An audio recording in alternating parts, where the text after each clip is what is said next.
You are watching BMM TV, full of entertainment. Bwana mtazamaji wa BMM TV, asanteni sana kwa wale ambao mmesubscribe kwenye channel. Nashukuru sana. Nafanya kazi fiti na pia nashukuru kabisa. Tuendelee, nendeni Instagram pia ni BMM TV 040 kaunti ya Busia. Ndio slogan yetu. Nenda pale Instagram pia then rudi nyumbani YouTube. Leo tumetembea eneo la panajulikana kama Gate, na tumetembelea ndugu ambaye anafanya kazi yake polepole hapa. Tutakuwa tunapiga naye story. Nakumbuka pia kwa mtandao wa Facebook the same, BMM TV. Fresh sana. Mimi naitwa Benson Emria aka Benem Tele, mlezi wa wasanii chipukizi. Baba, ndio tungependa ujitambulishe kwa watazamaji wako wanatazama. Wewe ni nani na unapatikana wapi na kazi yako ni gani? Asante. Kwa majina halisi naitwa Samson Mchebi, na jina la utani ama jina la kikazi ninaitwa Nawanga. Ninashukuru Mungu kwa sababu mimi mwenyewe ni mzaliwa wa hapa Angorom, na ninashukuru Mungu kwa sababu ninafanya kazi hii ambayo ni kuunda mabaiskeli na kuunda mapikipiki. Tunashukuru kwa sababu imeweza kunitoa katika hali moja na imeniweka katika hali nyingine. Katika hali ya kikazi niliweza kufungua kazi hii karibu miaka zimepita 30 sasa. Miaka 30. Nikiwa katika huduma hii, nikiwa nafanya kazi hapa.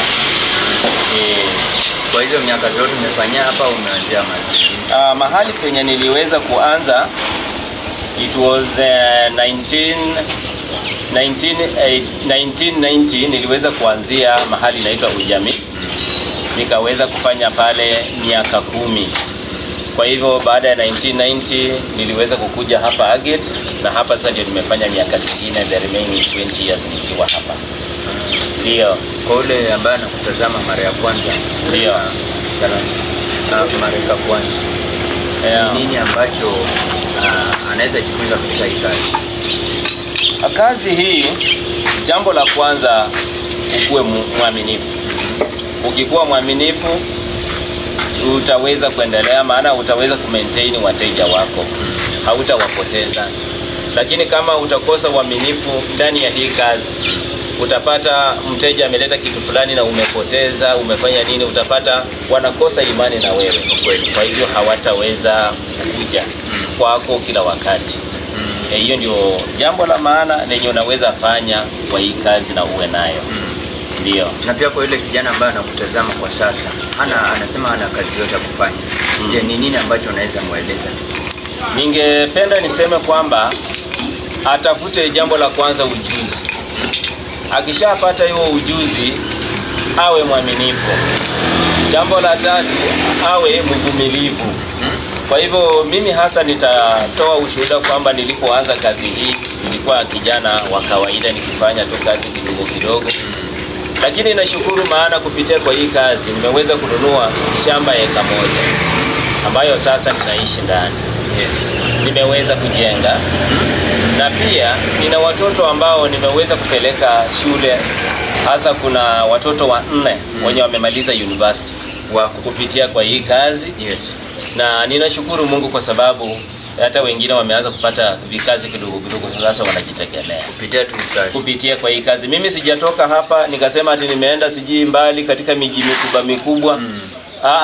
Mimi ni hii tu ndio nimefanya, na hii mambo yote nimeifanya kwa mikono hii yangu miwili. Ndio. Na hii kazi yako unafungua saa ngapi, unafunga saa ngapi? Mimi kufungua huwa nafungua kawaida saa 1 na kwanga nimeshafungua asubuhi. Saa 12:30 na kwanga tayari ninafanya preparation. Saa 1 watu wakikuja on the dot nimeshatayarisha kazi yangu, kama ni kufagia, kama ni nini, niko tayari na ngoja wateja wangu. Na kufunga kazi huwa nafunga saa 12:30 tu saa 1. Basi ndipo niweze kufunga, niweze kwenda nyumbani. Ndio. Ndio. Na hizi spare parts zinapatikana haswa zile basikeli zetu za kitambo zile. Yes. Spare parts hizi zamani hapo zimekuwa kwa wingi sana.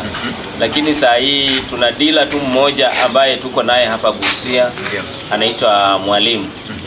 Huyo saa hii ndiye amebaki tu mmoja kwa mji huu, maana watu wengi saa hii wenye walikuwa wanakuwa na hizo spares wameweza kukimbilia kwa pikipiki.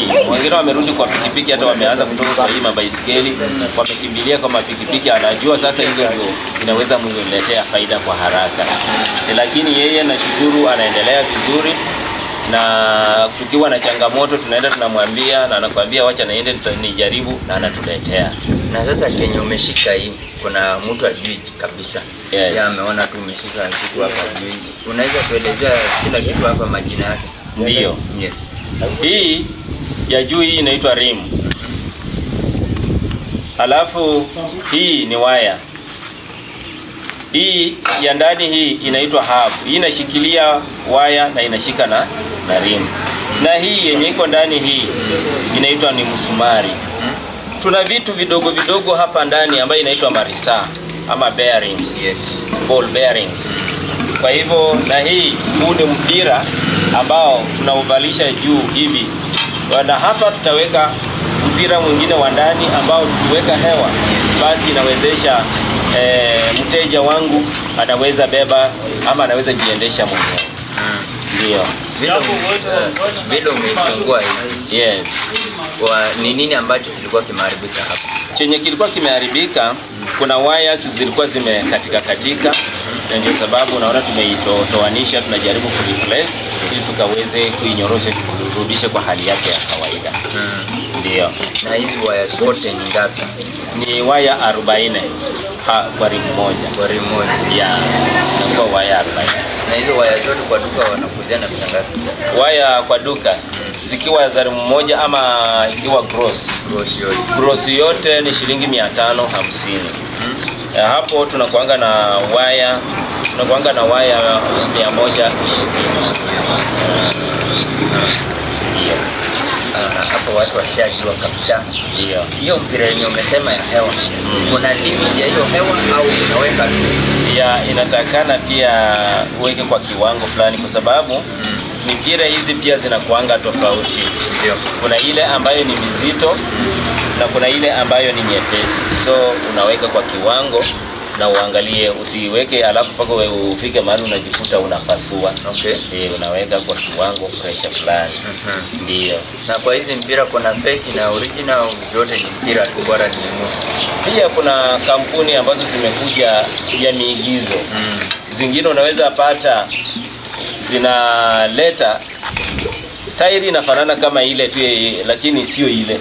So ni muhimu kuangalia pia kampuni ambazo zimetengeneza. Ndio. Kuna ingine inaweza tengeneza inafanana kama ya Hatex, na ukiangalia ndio wameunda, lakini inaharibika kwa haraka. So wewe kwa mashauri yako maybe kwa wale wateja wako ambao wanakuja hapa, unarifaa nani anunue tairi, mwenyewe au wewe? Katika upande wangu mimi hupenda ukinituma niende nikutafutie, itakuwa ni mzuri. Ama kuna zile spare parts ambazo ni nzuri ambazo huwa naleta mwenyewe, ambazo nikikuwekea nina imani kwamba zitaweza kukusaidia. Lakini kuna wengine ambao atakimbia ataambia kwamba mahali fulani wanauza bei nafuu, lakini akienda akileta hiyo spare part kukufikishia unamwambia si nzuri. Lakini sasa unapomwekea unamwambia sasa ni wewe mwenyewe, ikiharibika ni wewe mwenyewe. Wewe ndio ulileta. Ndio. Lakini mara nyingi nashauri ukienda kwa fundi, angalia hiyo tuma yeye akutafutie kitu ambacho kitakuwa maybe hizi spare parts wakati mwingine umesema zile zinapatikana na hizi. Utofauti uko wapi between hizi spare parts za basikeli za kawaida na hizi basikeli za sport bike? Basikeli za sports huwa nayo ndio kuna kitu inaitwa mviringo ama circumference. Utapata inakuwa za zingine ndogo, kuna ingine inakuwa nyembamba. Kwa hivyo kuna utofauti wake. Pia waya zake hazikuwe ndefu kama hizi zingine za kawaida. Pia zinakuwa zingine ndogo na zingine zinakuwa nono kiasi. Yeah, so zinakuanga hivyo. Na hizi waya zinaweza tumika kwa ile basikeli nyingine ya kawaida. Nini hizi za sports? Hizi tu za ndani hizi zitumike kwa hii ya sports. Haziwita ingiana kwa sababu unaona hii rim hii, ukiangalia hii ni rim ya sports na hii ni rim ya kawaida, ambapo ukiweka utapata kwamba inaingia ndani ya hii. So inamaanisha kwamba hii waya itakuwa ni tofauti na hii waya za hii itakuwa tofauti. Yeah. Hii kazi yako ni ulisomea au ikaje? Mwanzo nilienda nikajikaa chini ya fundi mwingine ambaye alikuwa ni mzee, nikawa namsaidia, alikuwa anaitwa Omolo. So nikaweza kukaa chini yake na kushikilia mkono, akanishikilia kwa miaka miwili. Nikaona kwamba mimi pia naweza kufanya. Ndipo nikatoka 1990 ndio nikaweza kufungua kagaraji kangu na mimi pia nikaanzia pale. Ukashika mita? Nikashika mita. It was 2015. Hawa watu wa Buffalo wakatafuta fundi ambaye wanaweza kutumia. Ndipo wakanichukua wakanipeleka Kisumu kwa warehouse yao. Ndipo tena wakanifundisha mambo ya Buffalo bicycles. Kwa hivyo unavyokuwa mwaminifu saa zingine utatafutwa tu. Utatafutwa tu. Yenyewe sasa utakuta tu. Sasa ndipo nikaendelea nikafikia katika umbali huu. Ndio. Tungependa kujua pia katika hii kazi kuna wateja ni wale. Kuna wateja wazee na kuna wateja vijana. Katika watu wawili wagani wazuri unaona huyu nikimweleza kitu anaelewa vizuri kulingana na umri? Kulingana na umri. Mimi nitasema nitaprefer wazee. Kwa nini? Kwa sababu wazee ukimwambia kitu ameweza kutumia hii baisikeli yake muda mrefu, ndio kitu kingine anaipenda. Kwa hivyo ukimwambia hii ni kitu fulani ataenda ajaribu na hakikisha ameleta ili uweze kumtengenezea. Lakini vijana ukimwambia atakwambia haya nataka kukoroge akwambie mambo mengine. Mpaka saa zingine unaweza sema kama unaona unaweza enda, mimi naona sasa nimekwazika, nimechoka. Lakini huwa tunajaribu bado, kwa sababu mimi ni fundi, bado nitazidi kumhimiza, nimwambie hii kitu kinafaa kiwe hivi, na utaona wengine wanafika mahali wanaelewa na wanakam hivi. Kweli. Na changamoto sasa hii kazi yako tunataka tujue sasa changamoto. Hakuna kazi ina changamoto. Ni ukweli. Changamoto iko. Maana changamoto ambayo iko spare parts kama zingine utaenda mahali ukose na urudi. Hiyo spare part umeikosa, haujapata siku hiyo. Utapata customer anakuwa mkali. Kwa nini haujanifanyia kazi? Kwa nini haujafanya hii? Na hali unapata kwamba wewe pia nao umeenda kule haujapata hiyo spare part. Ndio. Kwa hivyo hiyo pia inaleta shida. Mwingine anaweza kukuwazia kwamba labda umekula tu pesa yake, umepata hiyo kitu lakini umekula tu pesa hujaenda kumletea. So ni kujaribu tu kuambia kwamba hiyo ni changamoto ya kwanza. Jambo la pili pia ni kuomba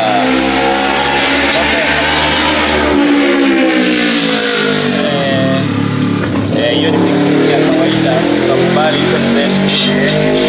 Hizo ni pikipiki zetu, usijali. Kwa hivyo jambo la pili ni kwamba kuna kitu inaitwanga pia finance. Ni muhimu pia serikali yetu ama watu wenye wanapeana loans waangalie watu, huyo mtu wewe unaweza kuwa ndio unafanya kazi hivi, wewe ni mwaminifu. Lakini unapata kwa mfano watu kama wa bank ama wa loan wakikuja wanakuomba, wanaona huyu mtu vitu vya kawaida hii, huyu mtu nitampatia kama 1200 ama 1500 ya nini? Yaani wanakuangalia wewe ni mtu ambaye haufai. Na unapata watapea mtu mwingine huko ambaye hata saa zingine hata walagai hata walipa, ambaye si mwaminifu, lakini unapata wameshampatia yeye pesa na wakakunyima. Lakini mimi nitanyima kwa sababu ninafanya vikazi ambavyo mtu akiangalia anaona havina mapato makubwa. Kwa hivyo hiyo ndio mambo ambayo huwa watu wanatuangalia na tunaomba sasa wakiwa wazuri pia waangalie watu kama mafundi wawe wakiwapatia pesa na waweze kuona kwamba wanafaa waweze, ili badala kupata kila wakati unakimbianga kwenda kutafuta spare, unapata umeleta in a huge number na unaleta unakuja unaweka hapa, wateja wanaendelea kupata tu hapa. Yes. Ni nini ambacho kwa hii kazi yako utawahi sahau? Uliwahi kukufanyikia na ukasema hii na hizi tawahi sahau? Kuna kitu ambacho sitasahau maishani mwangu. Kuna vijana walikuja wakaleta baisikeli hapa. Ndio. Nikawa naendelea kutengeneza na baadaye nashtukia mwingine anakuja na dai ni yake. Kwa hivyo hiyo ni kitu yenye siwezi sahau maishani mwangu. Hiyo ni kitu.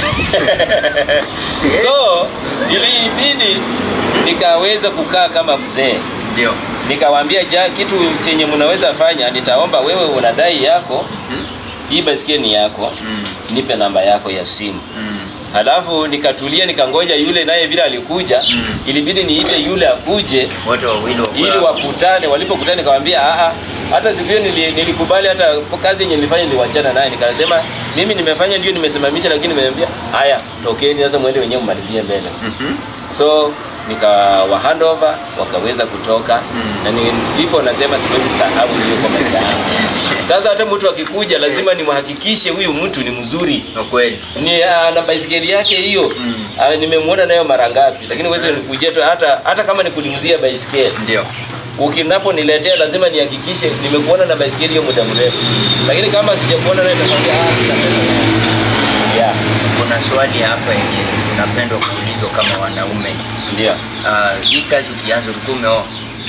Nilipoanza nilikuwa sijaoa. Nilikuwa sijaoa na nilikaa zaidi ya niliweza kuoa 1994. So inamaanisha nilikuwa nimerun about 4 years.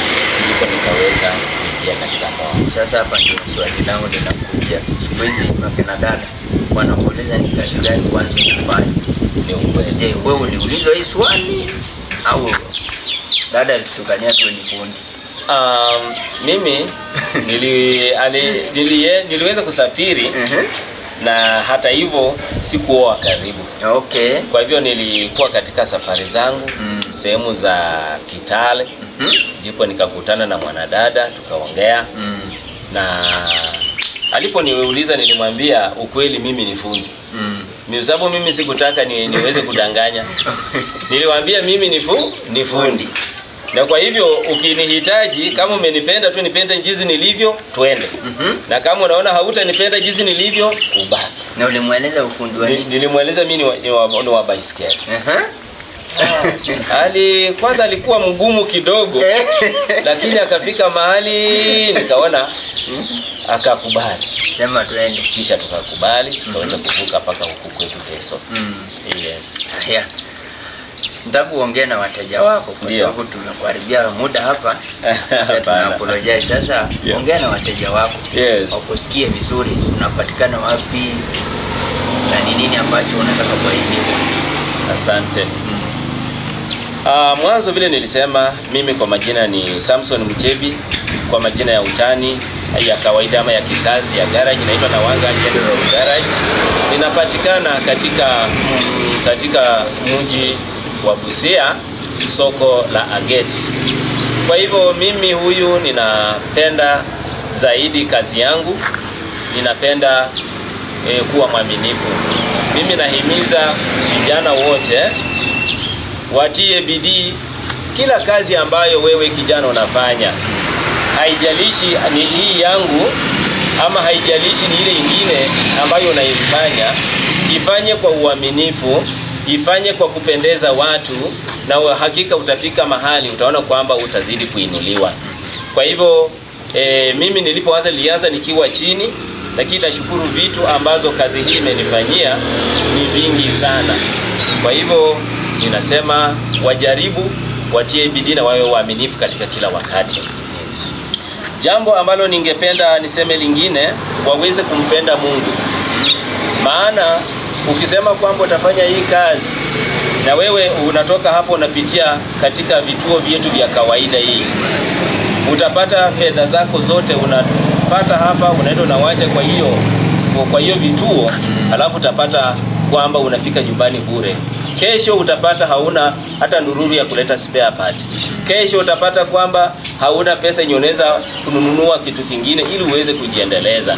Kwa hivyo watie bidii na waone kwamba waepukane na mambo hayo, waende katika njia za Mungu, na utaona kwamba Mungu ataweza kuwainua, wataweza kuendelea vizuri. Ukitaka kunipata kwa simu ni 07 29 39 02 30. Unaponipigia ukiwa na jambo lolote kwa baiskeli ama pikipiki itakuwa inakusumbua, mimi nitasemezana nawe, nihakikishe nione kwamba mambo yako yanaenda vizuri. Kwa hivyo mimi ninawapenda sana wateja wangu, ninawapenda ili tuone kwamba safari zetu zinakuwa nzuri, baiskeli zetu zinakuwa nzuri. Ukikuwa na baiskeli ya sports, ukikuwa na baiskeli ya Buffalo, ukikuwa na hii ya kawaida, mimi nakukaribisha tuone kwamba tunaweza kuendea pamoja. Ndio. Haya, before tumalize, sisi watu wa Western tunajulikana, tunapenda ugali na kuku, na tunapenda salamu. Salamu ziteremke kwa wapendao. Asante. Basi ninashukuru, ningependa kwanza salamu zangu lazima nipeane kwa mke wangu ambaye anaitwa Eunice Nafula.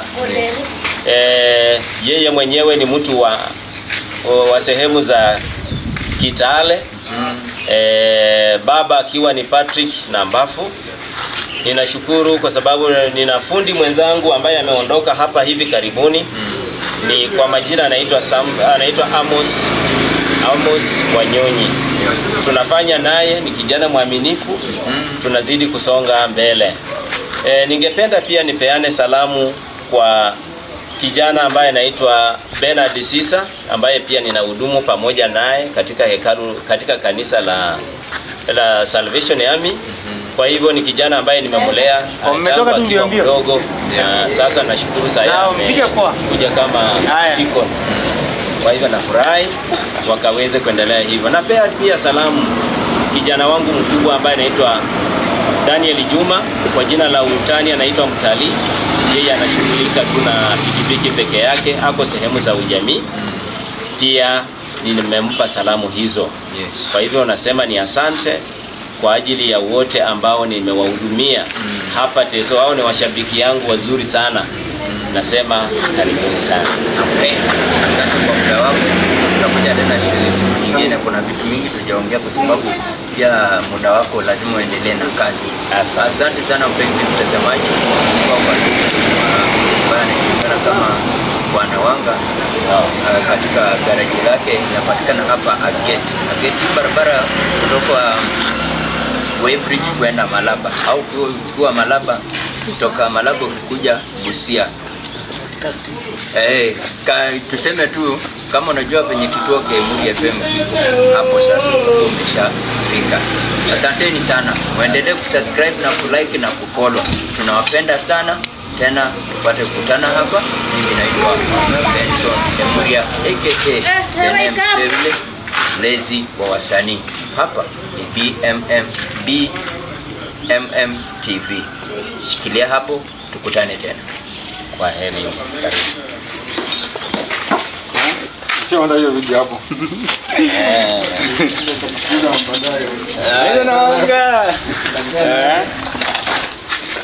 Iko sawa. Unafanya hapa.